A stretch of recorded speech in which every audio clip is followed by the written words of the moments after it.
All righty. Hello. Hello. Or should I say здравствуйте? Здравствуйте, как дела? Хорошо. Хорошо. Okay, now, Lawrence just left it to us, so I don't know how it's going to be best to get started or to continue.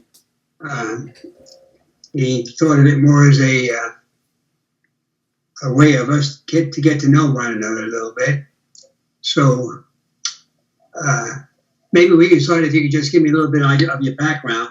I know I've seen your name in print several times, and just give me a little idea of what you specialize in and what you do. Yeah, so I was born in Moscow, Russia in 1984, and my family immigrated to the United States in 1991 when I was 7 years old.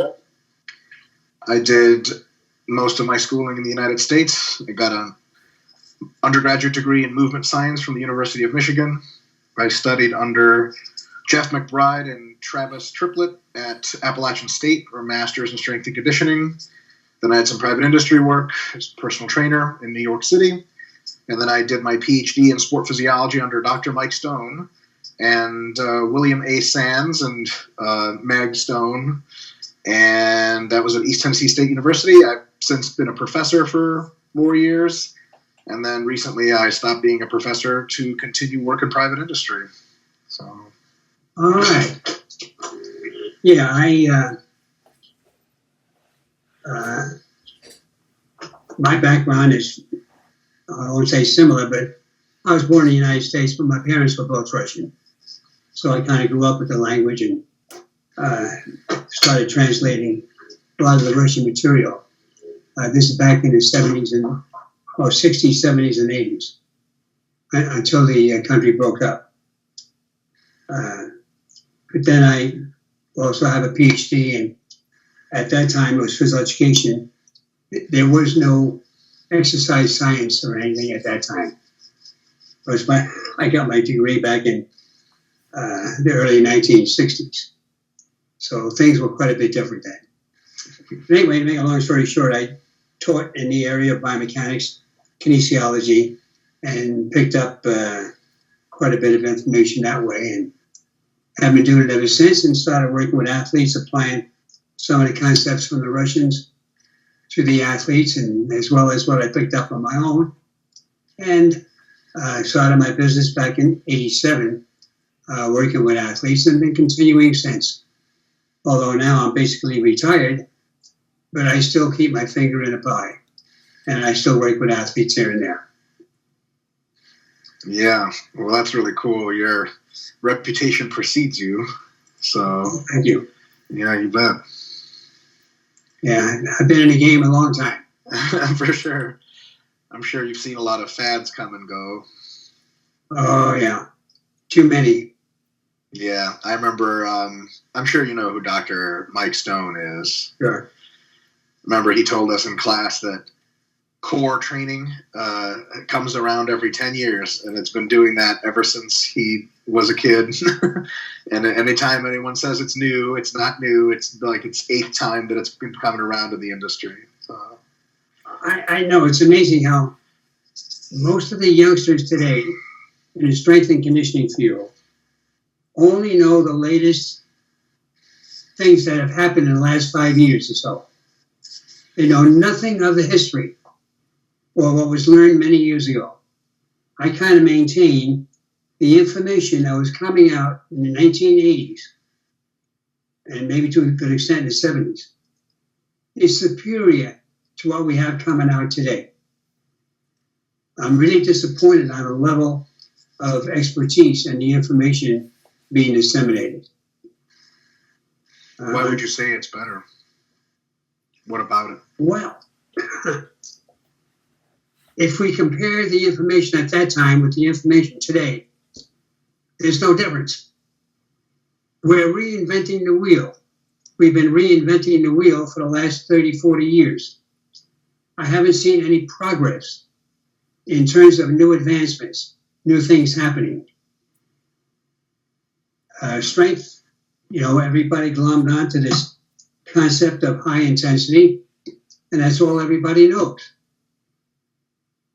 And strength training is more important than developing the ability of the athlete to become better.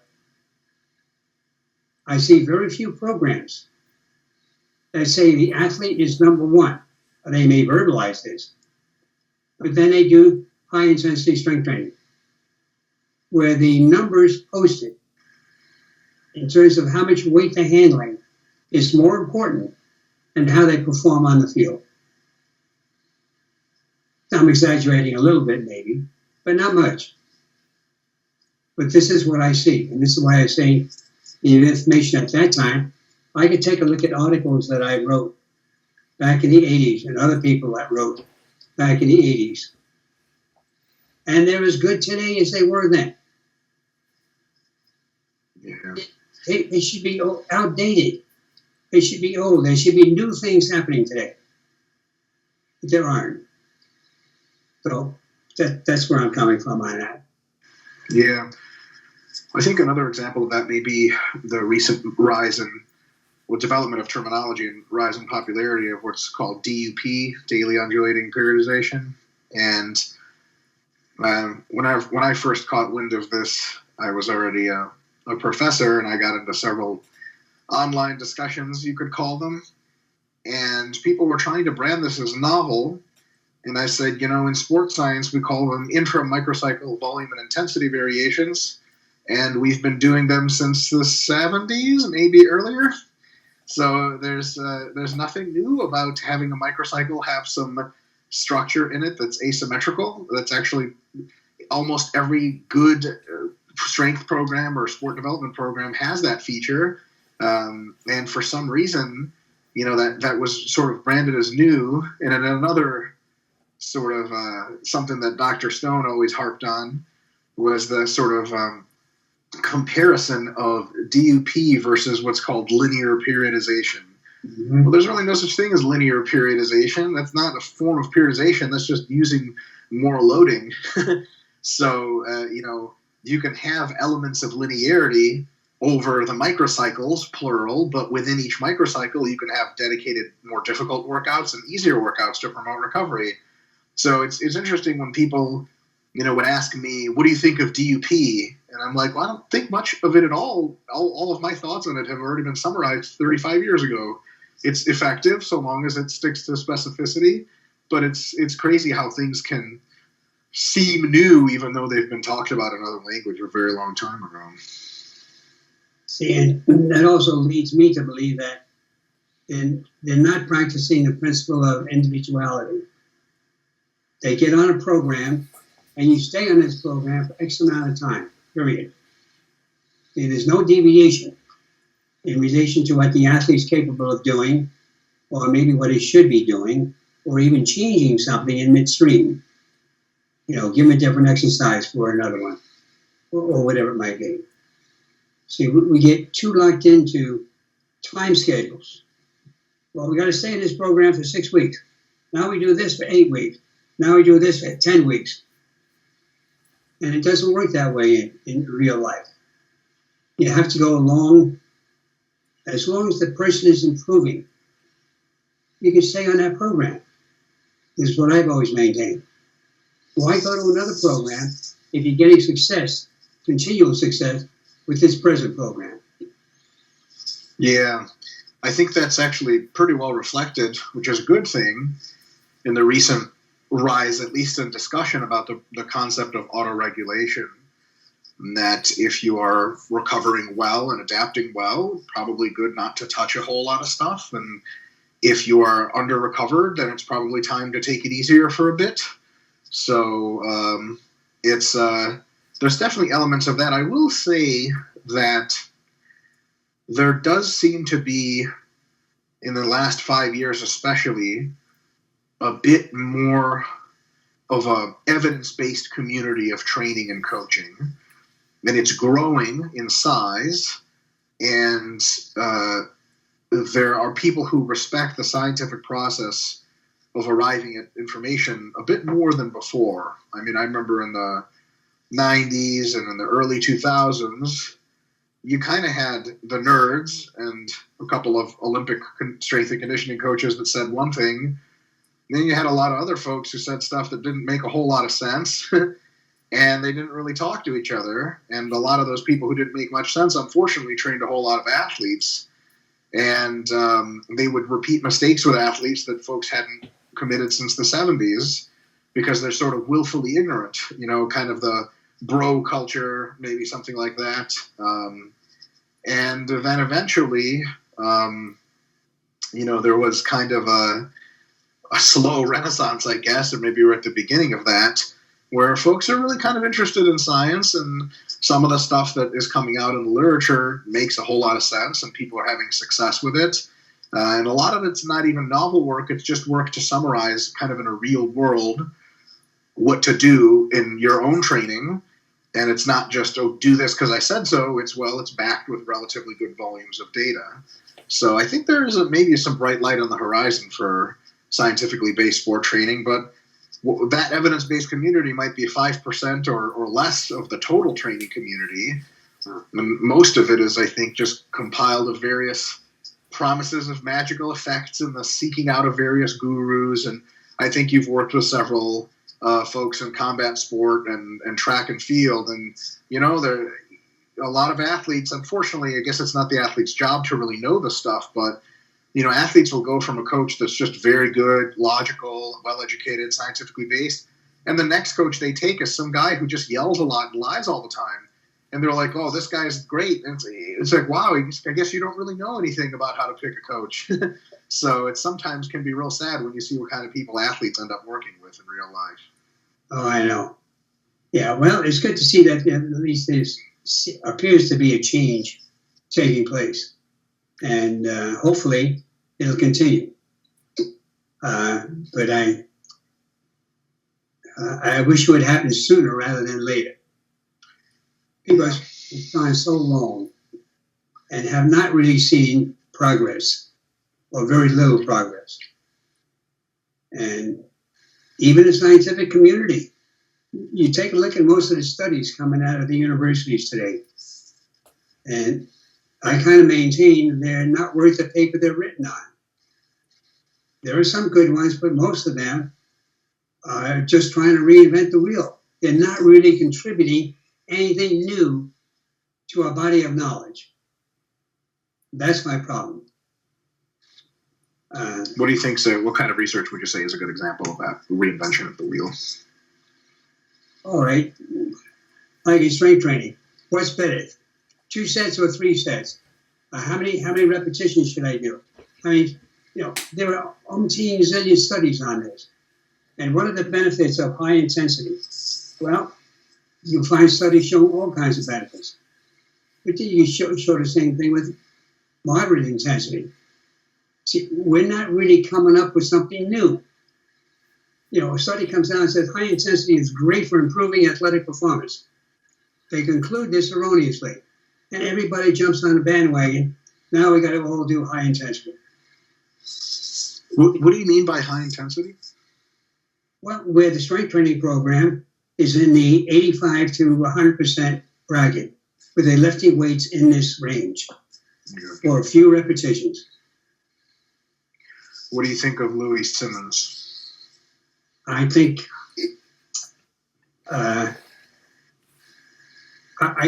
well, if you want to use drugs, Louis is good.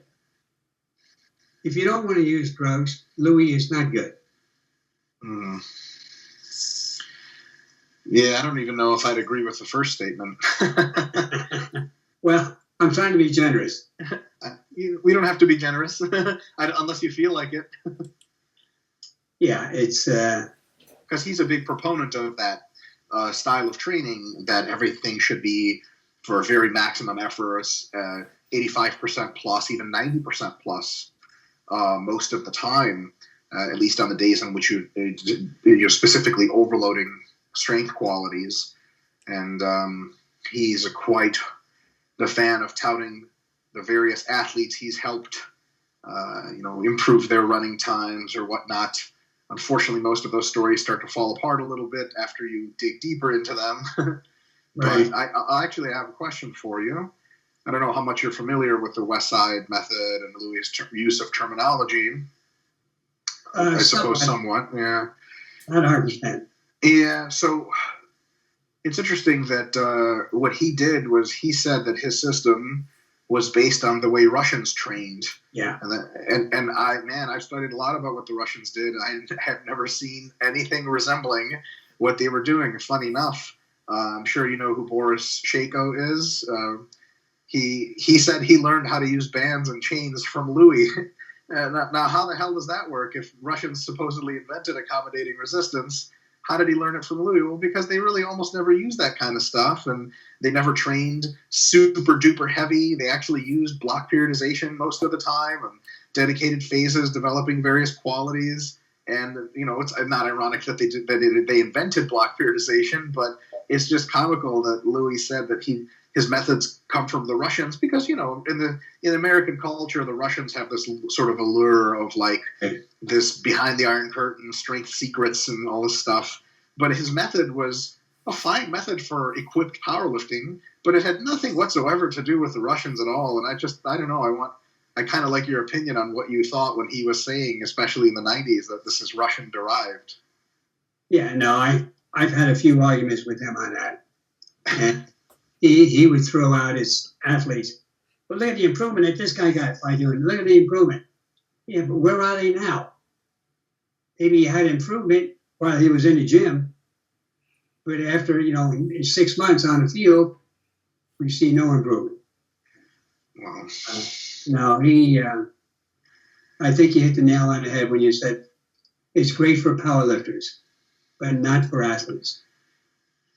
Yeah, and unfortunately, it's not even great for raw powerlifters, folks not using the equipment because they needed more of submaximal work.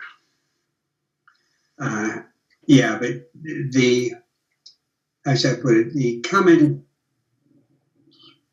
thought or the thinking. Well, as you take a look at Dave Tate, for example. See, it's different from Louis, but yet not really that different. It's the same stuff. So, it's all it is high intensity. That's why I say, powerlifters might be good for them. But athletes need more diverse training in many different areas, and this is what they don't cover. So, see, that's another example where we have so many followers of either Louis or Tate or some of the other, powerlifters. We're not looking at the science behind the training. We're just looking how things should be done. Like, for example, an exercise that I developed, the glute ham raise. At first, I thought it was a Russian exercise. But when I talked to the Russian coaches, they never heard of it. Louis still thinks it's a Russian exercise. Yeah, so I said, well, it's something I created then because I did a lot of thinking on it, and I came up with this exercise. I just used the anatomy and the Achilles, and I just figured it out. I said, well, when you do this, this is what happens. When you do this, this is what happens. And by doing this, I created the glute ham. I call it the glute ham gastroc raise. Well, when you take a look at how it's being done today, it's not even close to what I originally came up with. And I still see these video clips of of Dave and others doing this exercise. And all they're doing is a modified knee raise or knee curl. Yeah. They're not doing the exercise. I take an athlete who said, oh, yeah, I do the glute ham all the time. I can do 20, 30 reps. No, you can't. Yeah, well, then I tell them, okay, but do it my way now. And they hardly do one. It's a hard exercise. It is. Yeah, when I first came out with it, I had this thing we talk about the moans, or when somebody did the exercise, you're going to hear an exclamation, oh, ooh. That's what's going to grab you when that hamstring kicks in. Oh, yeah. But these guys do it with a smile on their face. For sure. I think they're doing it. What is the purpose in your creation of the glute ham raise, why did you make it? What was the intended effect? To develop the hamstring and to strengthen it to prevent injury. And I've had athletes who did that exercise and also improved their running technique, running and cutting technique. They never have a hamstring injury. So yeah, they're preventable. Because the hamstring takes a really high forces during the braking of in change of direction and running. Right. But see, by strengthening it that way and with proper technique, because in my work, and this is what I firmly believe, the key to injury prevention is correcting your technique. All injuries have a neuromuscular base. And you must get that neuromuscular base straightened out. And then strengthen in exactly the same way as the muscles are used in that skill execution. Now that's quite a bit different. You have to think about that statement. Not that you do, but most people have to think about it. You got to strengthen the muscles in exactly the way they're used in execution of the skill. See, most athletes and even coaches only think in terms of strengthening the muscle. Well, yeah, the hamstring's involved. Let's just strengthen the hamstring. That's good at the beginning. But then you have to strengthen the hamstring in exactly the way it's used in running and cutting. So would you prefer a multi-phase approach where athletes initially work on general hypertrophy and strength of the muscles and then switch to more specific exercise selection? Or do you think that the specificity and exercise selection should be maintained the entire time, even from the beginning? I think you could do both. Okay. The general, your first outline was more like what I follow. Very cool. The general strengthening, and then it becomes very specific. But see, we have never gotten to the specific stage in this country. Everybody talks about specificity. But all they do, for the most part, everything that I've seen anyway, they talk about strengthening the muscle because it's the muscle that's used in that sport. Well, that's not specificity. That's still general training. So do you value a lot of what are called, I guess, transitional exercises, where you take a muscle and sort of train it intermediately between the qualities you see on field and weight room qualities? Like, I guess the glute ham raise would be a very good example of if a stiff-legged deadlift strengthens the hamstrings in just a gym fashion and hypertrophies them, combined with a leg curl perhaps, then the running and braking and cutting during running is the very applied, very specific use of hamstrings. I guess the glute ham raise would be a transitional exercise between the two, sort of linking together the general strength and size developed by the stiff-legged deadlift and the leg curl, and then linking it into the preparation for the kind of specific forces and moments that are seen in running. Yes. See, even in strength training, you can start off very general, and it becomes more and more difficult and more specific, and eventually it's all specific. Yeah, that makes sense. Do you think that athletes that have been trained properly, let's say, and have a good base of hypertrophy adequate for their sport and a good general strength base, do you think that more of their training year on average is going to be spent with more specific exercises rather than general preparatory ones? They should. But you won't see that until more people learn about specialized strength exercises.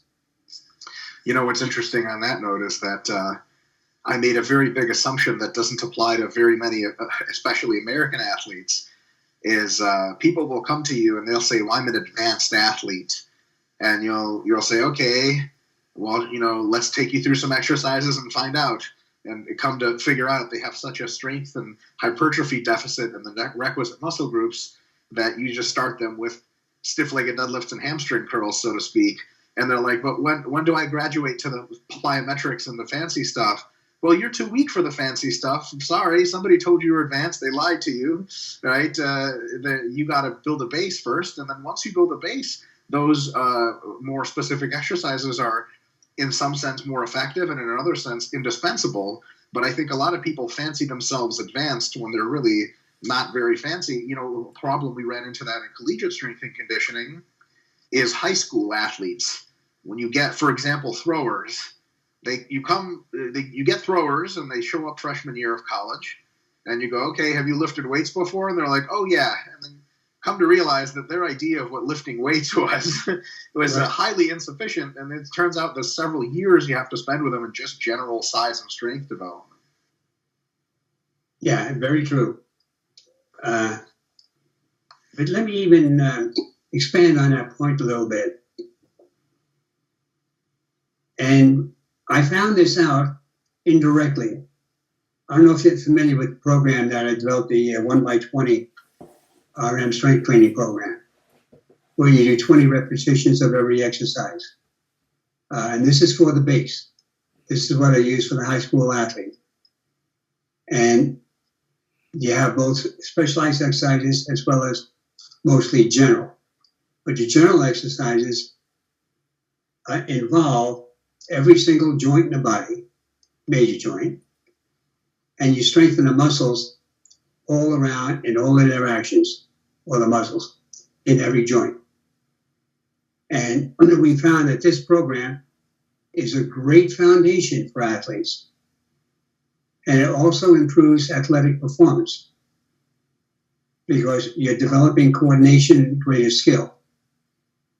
And then you're developing all the physical abilities, strength, muscular endurance, greater capitalization, and so on. You're developing all of these qualities with this program.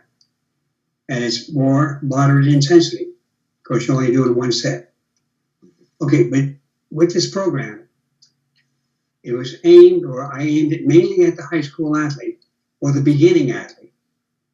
This is the program you need to develop a foundation. Then we can move on to more specialized work or other things. Well, many college coaches started using the program. I said, well, it's not really geared for the college athlete. They said, oh, yes, it is. Because the high school kids that come to us have such poor foundations that this program helps them tremendously. Yeah. See, and that surprised me. And I can understand why. Yeah, I wish it was different, but it's not. No. So this is why got to get that foundation. But everybody wants the exotic.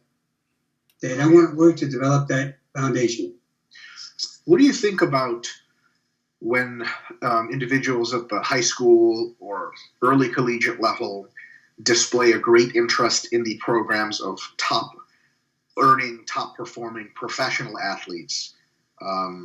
Because in my view, a lot of times it's a okay way to pick up some principles, but most people just end up copying the program verbatim, and that leads to a lot of just disappointment, I would say, because the professionals are at a different level and they have different demands. Do you have any experiences in that sort of regard? Quite a bit. And what I tell the athletes, if you want to copy so-and-so's program, I will guarantee you an injury in very, very short time. You are not ready for that program. You do not have the physical abilities of that athlete.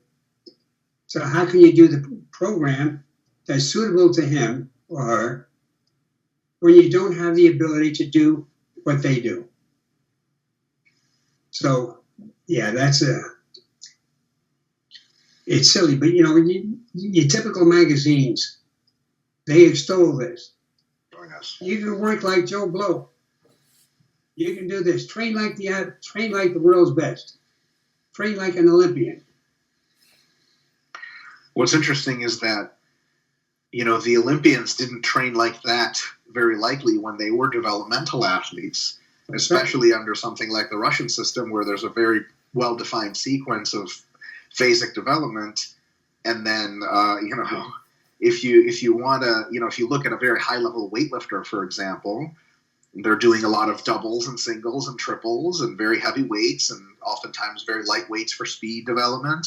And you think, well, it's what it takes for me to get better. But if you're 13, 14 years old, you're probably under-muscled by 25 to 50 kilograms, and you need to do a lot of sets of 5, sets of 8, maybe even 10, eat a lot of food, work on the basic movements like pulling and pushing and squatting, that those very advanced lifters might not work on as much anymore because you're not advanced. And I think people miss sort of the other kind of specificity, which is sort of training age specificity and athletic development specificity, copying the very best. It's like copying the moves of a race car driver who races in the Indy 500. Well, you don't have an 800 horsepower car, so you're not going to do the same kinds of moves. Your car can't do the same kind of stuff. If you have a regular car that you take to the racetrack, you're going to have to copy some people that are good at racing regular cars for a while. And then when you graduate up to faster and faster cars, I think just a lot of people just literally, I think the furthest they think about it is monkey see, monkey do. That person's good. That's what they do. That's what I'm going to do to get good. If only if it was that easy, right? It's almost comical that people think it is. Oh, I know. It's sad, but somehow we kind of perpetuate this. And we shouldn't. But, as you were talking, it reminded me of what I wanted to say earlier when we were talking about the research in the United States. One of the reasons, or one of the main reasons, why I disregard or say that the research being done is poor and we should throw it out the window is that it's not based on solid scientific evidence. For example, and I learned this from some of the Soviet studies, you have to have a select population. The Russians had a level 1 athlete, a level 2 athlete, and a level 3 athlete, and even more than that at junior division and going into master sport and so on. Whereas the studies here being done in the United States, we use high-level athletes. Means nothing. So right off the bat, our population is not clean. So how can we say the results of this study now apply to everybody, which they typically do? You find very few studies that I've ever seen that say, if you do this, a beginning athlete will see great progress. If you do this, it's only for the elite athlete. I've never seen that at the end of a study. Almost all studies kind of bring out it's good for everybody. Yeah. I can't agree more with that, and I think that is a real Achilles heel of research, and it is actually incredibly easy to solve with a simple mention at the end of a discussion in the paper of this applies to beginner athletes. But the thing is that from a sort of economic perspective or behavioral perspective, it's very easy to see why people don't want to do that, why researchers don't want to label their studies as highly limited into population in which they can be applied, because that doesn't give them as much reach, and it doesn't make them seem as cool and as novel and as applicable. Nobody wants to fundamentally, very few people want to do research on beginners, essentially untrained individuals, and figure out the best program with which to train untrained individuals. Now, there's some value in that, but we all know that because beginner gains are usually so easy, any program makes beginners better. But, so everyone kind of, and there's no prestige in it, right? If you said, you're Dr. Michael Yessis and you've trained several not very good high school athletes, people would be like, who cares about this guy? So you have to say, well, I've trained world champions, this and that. And so scientists, I think, have the same temptation where when they do research on a certain population, they always want to conclude that research applies to the very best because it's sexy. It's really appealing. It gives them a sense of status and meaning.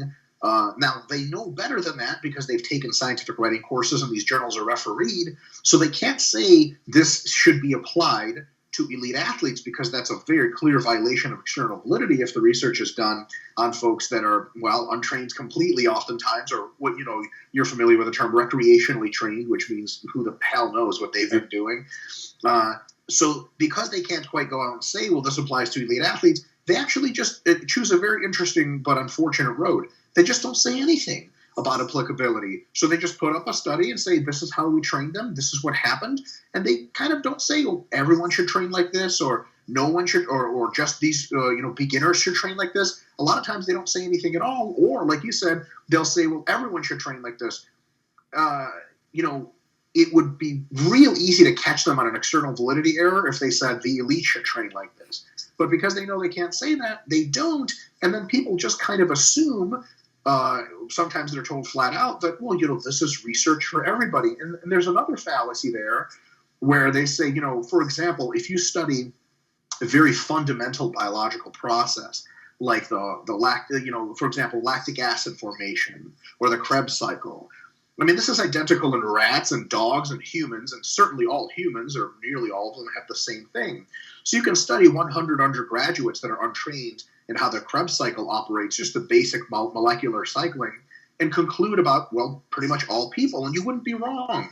But with sports science especially, specificity to the group is key, and advanced athletes need way different stuff than beginners. So you have my recent interest in research is when folks do a meta-analysis on periodization research, and there's only 2 papers, and they sort of conclude that, well, periodization doesn't really make a difference.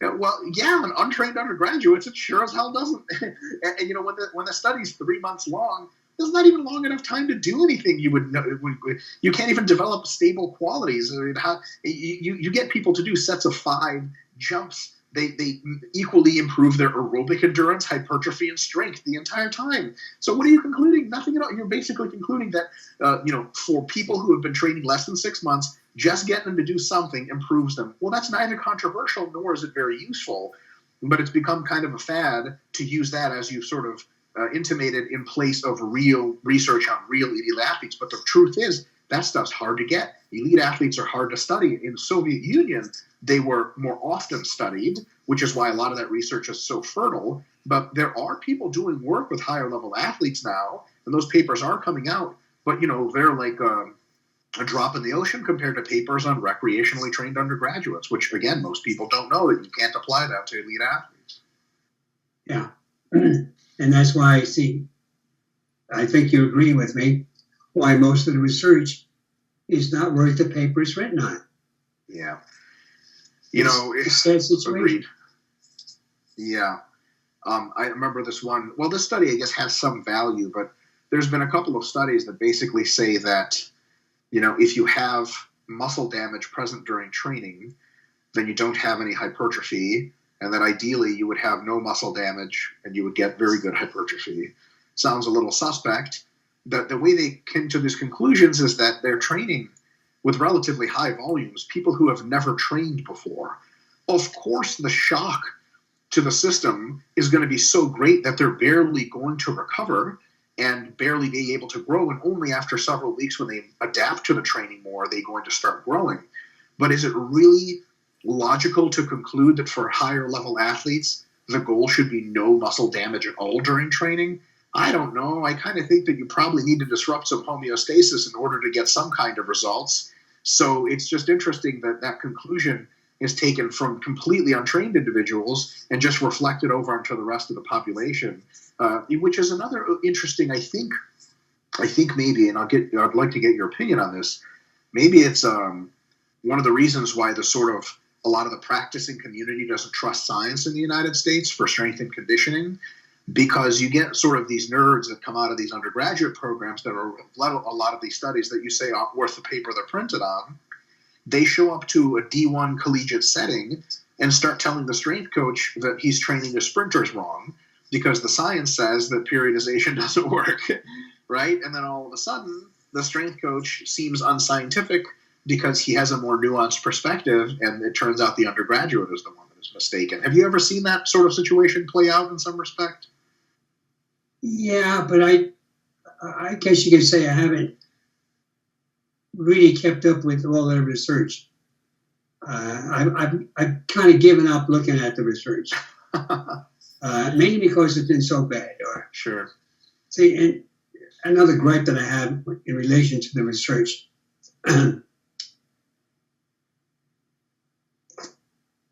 most studies, when they're written, all right, let me go back.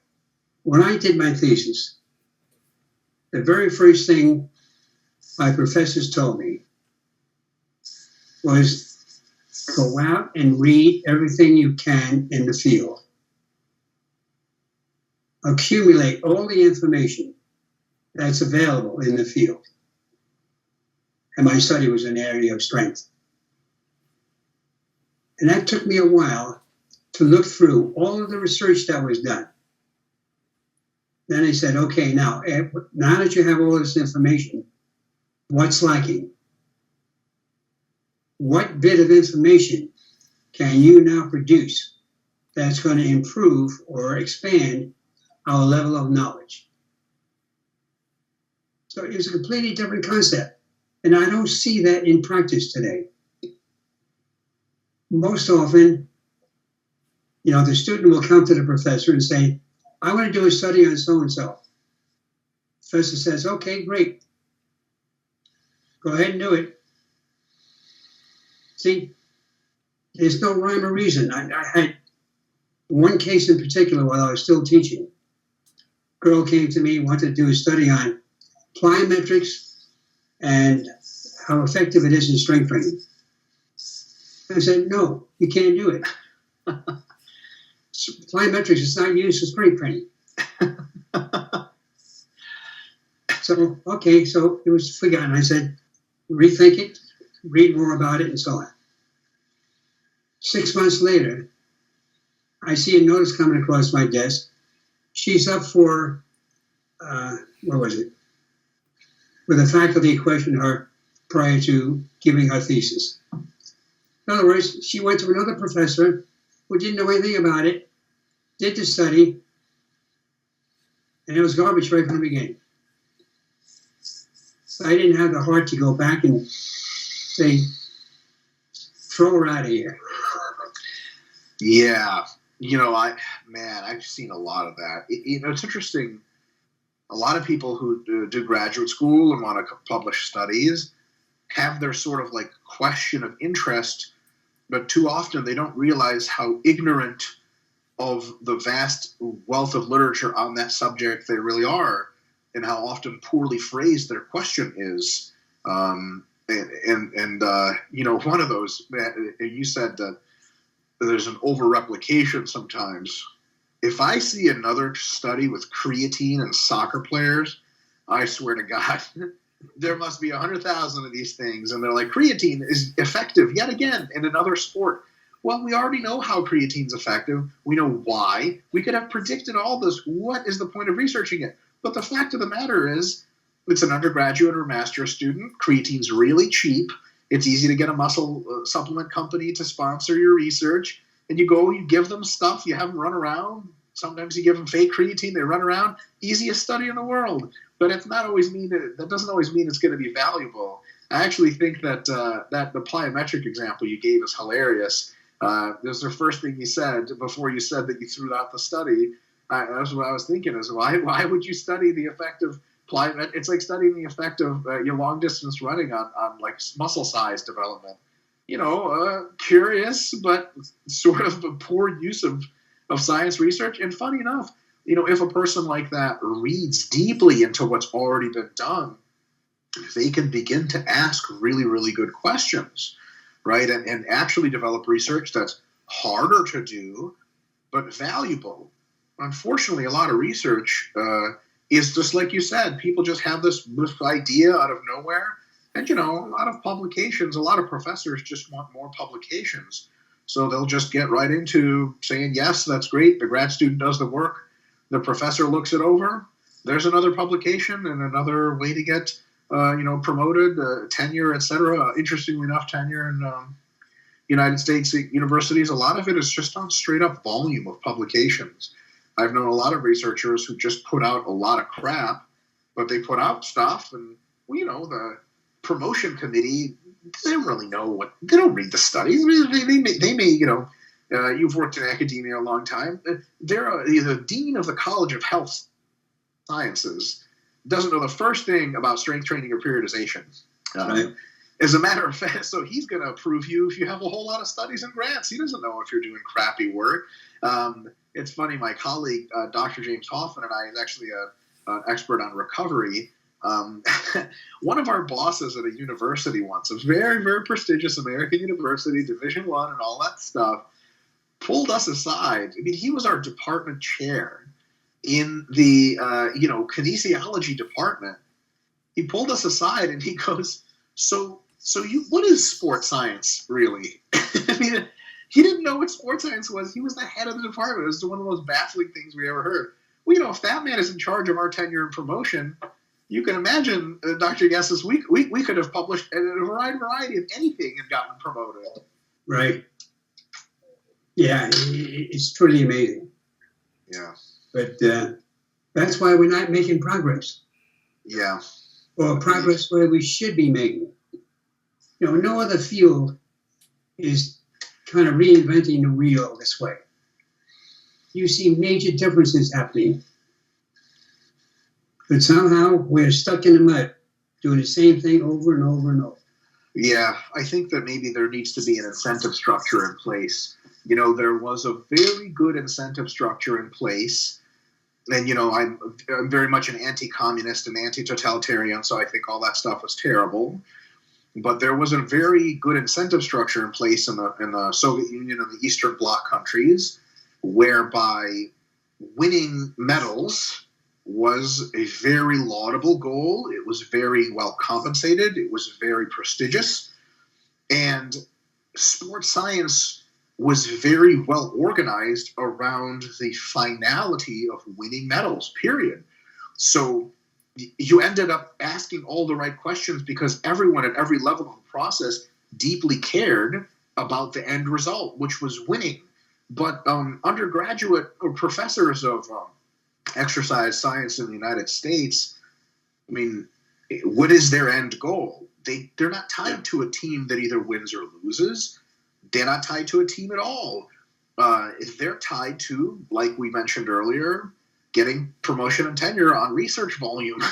So they'll put out any kind of publications that you want to see because there's no impetus on them to win. And funny enough, a lot of the more expert people on how to actually train athletes are folks that actually train athletes, but they're usually not in academia. They're out training athletes in a wide variety of circumstances, but sports science and the practice of training is very divorced in the United States for that reason. I guess in the Soviet Union, it was a whole lot better because the sports scientist's job was to provide the coach with information about how to better train athletes. Would you agree with that sort of situation? 100%. Yeah. Yes. What do you think is a way around it? Yeah, that was the beauty of this system. How can we make an athlete better so he can win? Yeah. There's something, I mean, man, so Dr. Mike Stone's PhD program, funny enough, I had done an undergraduate program in kinesiology that had nothing to do with making athletes better. My master's program sort of nominally had something to do with it, but not really, because it was such a diverse program, so many different students in it, so many different interests. I got to the PhD program, and Dr. Mike Stone basically pulled us all aside and said, if you're here to learn about health, you're in the wrong place. If you're here to learn about participation, you're in the wrong place. We're here to learn about how to take good athletes and make them the best we possibly can. And of course, all of us were like, wow, that sounds really great. But unfortunately, East Tennessee State University, where he's the director, is the only formal sports science program in the entire United States. And it's almost politically incorrect to some extent to say that we're exclusively concerned with athlete performance and victory. Now, we learned a lot of stuff that makes us great coaches, but most people in the United States, it's interesting because you've got a lot of people on podcasts now, the internet, opining various opinions, and they're exercise scientists, not sports scientists. And it turns out they don't really know much about athletics at all. They don't know much about performance improvement. I was actually told one time that this problem kind of summed up. The Olympic Training Center in Colorado Springs, back when they used to have weightlifting, would have the situation where gifted undergraduate would get a scholarship to come learn how to coach weightlifters or help out. And he would walk into the gym and see Shane Hammond squatting 800 pounds. And he just wouldn't have any way to contextualize what that was. The concept of, one example is the concept of fatigue management. Right? You tell an undergraduate who's been lifting weights about fatigue management, like, yeah, I really don't think that. I don't think deloading is necessary. Well, I can tell you why you don't think that, because you've never trained very hard. You've never been strong enough to get really fatigued. And you've never had that kind of workload. And you've never been around really good athletes. In a true sports science program, you would be embedded with good athletes. You would yourself train as hard as you could and see how all of those variables played out. But if you have a whole lot of undergraduates that don't really, while I'm ranting, sorry, real quick, at East Tennessee State, they would specifically not allow people to come to the program if they didn't themselves have a sport history and didn't train themselves. I don't know how many times I've talked to folks that were interested in sports science that never themselves participated in any kind of physical activity. To me, it was baffling altogether. I was like, not only do I not understand where you're coming from, how are you going to relate to what athletes are going through? Have you ever seen that sort of thing occur, when just baffling why people are in the field at all? And I don't know what brought it about, but I've seen this before I left academia. I couldn't believe it. How the teachers or the students. I remember once I had a class, and I said to them, I did a little survey. How many of you are going to be coaches? Maybe 5 hands went up. How many of you are going to be working in the field or whatever? How many are going to be physical therapists? How many are going to be whatever? And the minority in the class was the coach. See, now in my day, coaching was number one. You learned to become a better coach or teacher. A coach is really a teacher. Sure. So this was now out the window. Most of the students were not interested in following up or working with athletes, except if it came to physical therapy, or if they got a broken bone, how can we model something to help the bone or whatever? So that changed my whole outlook. I said, we're not developing people to really look at the athletic world. Yeah. That's probably one of the number one reasons that my colleague James and I left the university and continued to do work with our private company. One of the reasons we left the university is because we got tired trying to teach the intricacies of elite sports science to enhance performance of high-level athletes to people that just didn't care. And at some point, we didn't even realize why folks were in there. Because an undergrad program, you have some people are going to physical therapy and some people are going into, this and that. But a lot of times we did the exact same survey you're talking about. Do you remember maybe 60% of the class doesn't raise their hand for anything at all that you've mentioned? And you're like, what in God's name are you guys going to do after this? And to be completely honest, some folks are in the kinesiology just because it's just a way to go to college and tell people you're going to school so that your parents don't yell at you for not going to school. I don't even know. I know. So anyway, we see many different reasons for the decline or poor results. Yeah. And even too many college professors don't really know what the field is all about. They learned everything through academia, not through practical experience.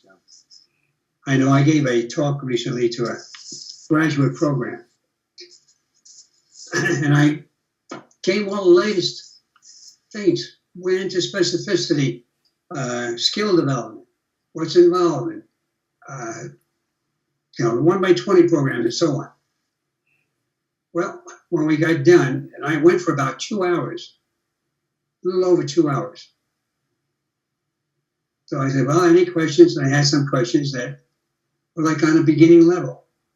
Sure. Well, how many sets and reps should I do?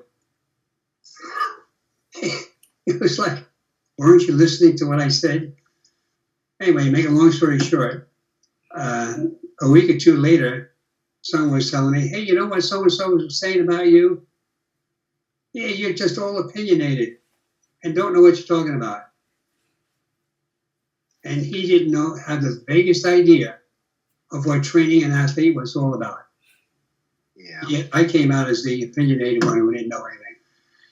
You know, when you don't actually know stuff, you got to zing somebody somehow. So when you don't understand what they're talking about, you just call it opinion. And that's a very easy way to not have to have any self-esteem for yourself. So not very surprising. Not at all. You know, I got a question I want to ask you. I've been thinking about this. You mentioned working under Dr. Stone. Now, I know him. I know he's done some great things. But one thing that I disagreed with him on, and I'm not sure I'm correct in my assessment, he maintained that you can periodize strength.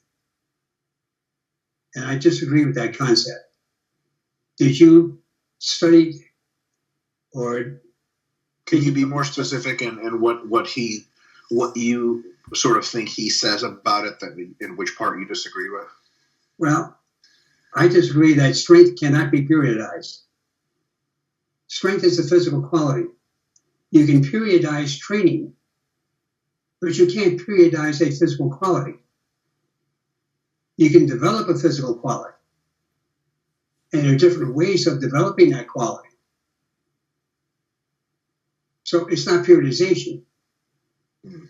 It doesn't matter what program you use. Like, for example, hypertrophy is supposed to be the first phase. Show me a program where you're going to gain strength and not get hypertrophy. Hypertrophy comes with the strength. Mm-hmm. So, yeah, he probably would say that at a higher level of athletic development, you can train for strength, but be so well trained by them that the volumes required to hypertrophy you are no longer high enough in the volumes that would be required to strength train you, so that if you tried to get more muscular and stronger at the same time, and you were sufficiently advanced, either you have to do so much volume in a hypertrophy program that you are not physically prepared well enough to exhibit your highest forces and thus develop strength well, or if you choose to exhibit high forces and do a strength program with lower repetitions, etc., heavier weights, the fatigue of those heavy weights is so high that you can't simultaneously drive up the volumes necessary for maximum hypertrophy. I think that's what he subscribes to. yeah, okay, so that really has nothing to do with periodization. Yeah, you know what? I can't speak for him on that matter. I'll tell you this. He's very particular about how he uses the terms periodization and programming. I never fully understood the difference between the two that he referred to, but I'm sure he would yell at you a lot about it because he's quite a passionate person. He sure as hell yelled at me about it a whole lot. So, yeah, I think all of us who came from his program consider the fundamentals of what he's teaching very good, and then some of his peripheral opinions that he holds very dearly, some of us disagree with. We didn't disagree with him much when we were there because it's a good way to get yelled at. But we certainly have a very nuanced opinions when we come from that program. So. Yeah, and maybe one last point that I was thinking of, and I think we've been talking enough here. Sure. That's on skill development. This is the one thing that I'm really disappointed in this country, where skill is, for the most part, ignored. Even strength exercises. How many strength coaches really teach proper, correct technique of execution? I have athletes, they sign up for a particular program. And then I say, okay, I analyze their technique of the skill. These are the exercises I want you to do. Send me a video of you doing them. Because I don't see them in person, but they send me a video, we work via video. So they send me their exercises that they're doing. And invariably, very few are done correctly. And the same thing when it comes to athletic skills. a quarterback. I find very few quarterbacks or baseball pitchers who know how to throw correctly. They throw, but look at all the Tommy John injuries today. All over the place. Yeah. It should never be that injury. And I look at them, and I look at the video, and I can tell immediately what is wrong. And that should be corrected. So skill is not looked at. Skill execution. And then with it, how do we improve skill execution? Now I've come up with a method of using a strength exercise, a specialized strength exercise, to improve skill execution. And been very successful with it. But this is the way that you can improve the athlete. Only two ways to do this. Improve their skill execution, improve their physical qualities specific to the skill execution. Well, you got a real big problem there because the coaches that see young athletes first and initially teach them skills in the United States tend to be the lowest qualified coaches. And then, as you and I both know, skill sets in and integrates very deeply within the early years, and it's very difficult to change in the later years. So by the time these athletes see very highly qualified coaches, a lot of their skill executions are largely intractable, and they're just going to keep doing it that way because they have been. And to the point of special exercises, well, those definitely nobody knows at the earlier levels. So what you end up doing is kind of like, is a deep irony that the place at which skill development is most important, which is junior sport training, that is where we have the folks least qualified to coach skill operating. And the place at which we have the best coaches that can teach skill is at the highly elite levels where skill is relatively well integrated anyway, and there's not a whole lot changing it. Again, it's I think because people pass off athletes to the next level, and the only thing that really matters for a coach at any level in the United States to some extent is success at that level. So a Pop Warner football coach, what does he really care about? Well, he really cares about how many Pop Warner football games he wins. And if he teaches the kids a decent way to move around, takes the kids who are really sort of preternaturally developed in their physical qualities and puts them, as the most emphasized, he's going to win a lot of Pop Warner football games and think he's producing good athletes. But it turns out he's not doing anything of the sort. In the old Soviet system and a variety of other systems, the goal is to produce as many long-term career opportunities for your sport club. So in a sport club in the Soviet Union or in Russia, still today to some extent, the coaches for the beginner athletes don't particularly care how much these beginner athletes win in competitions for them in the time being. Right. They care about long-term developments because they're going to honor their club when they go to the Olympics in 20 years. But in other places, the United States included, that sort of incentive structure is not built in. So you end up having folks that are doing what's good enough at their level of play, not thinking forward to long-term skill development. That's definitely a problem. Yeah, and I think this is one of the key elements that's missing in terms of developing a good athlete in the States. We could change that. I think we could revolutionize our performances throughout the world. Agreed. I think that the only recourse is a violent, bloody, communist takeover of the United States, and just for the purposes of sport glory. I'm joking, by the way. Well, I can. I won't say it. I was going to say. Go ahead, say it. Not getting into the politics. The way Trump is thinking, he wants to be dictator badly. Maybe there you go. Maybe that's and once he becomes for sports science. He could change it overnight. Well, let's hope we'll do this. Yeah. Agreed. Yeah. Well, I think maybe we've talked enough. You think? I agree. I thank you so much for taking the time to talk. I mean when I say it's truly an honor to have a conversation with you. Well, thank you. I appreciate that, and I've enjoyed it very much with you. Very cool. Yeah, it's always a pleasure to me to talk to someone who knows what it's all about. Likewise. And I will tell you that the legacy of sports science that you pushed forward, there are lots of people pushing it along. We're not very visible yet, but we're growing more visible, and we're trying our best to fight off ignorance. So, good. That's all we can do. Yeah, that's it. We agreed. Well, short of a violent takeover fueled by Trump, of course. All righty. Thank you so much for your time. Oh, thank you.